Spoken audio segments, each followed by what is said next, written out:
F P R کو دیے گئے اضافی اختیارات کے خلاف کراچی اور لاہور چیمبر کی کال پر آج ہڑتال کی جا رہی ہے، جبکہ ہڑتال کے معاملے پر کاروباری برادری میں تقسیم بھی نظر آئی ہے، جس سے کئی مارکیٹیں کھلی رہنے کا امکان ہے۔ حکومت اور کراچی چیمبر کے درمیان ڈیڈ لاک تاحال برقرار ہے، کیونکہ حکومت نے تاجروں کو تحریری ضمانت دینے سے گریز کیا ہے۔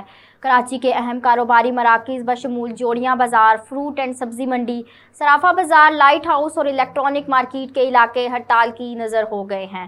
دوسری طرف کراچی چیمبر اور فیڈریشن چیمبر کے درمیان ہڑتال کے معاملے پر اختلافات سامنے آئے ہیں، جس کے باعث تاجر برادری میں تقسیم دیکھی گئی۔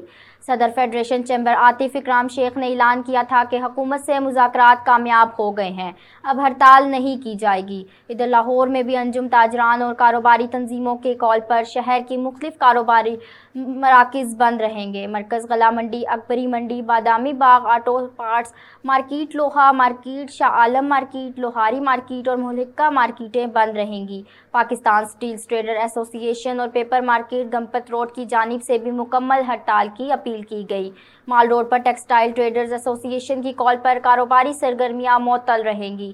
علاوہ شہر کی بڑی ریٹیل مارکیٹس اور برانڈ آؤٹ لیٹس بدستور کھلے رہیں گے، تاہم شہر کی زیادہ تر ہول سیل مارکیٹیں بند رہنے کا امکان ہے۔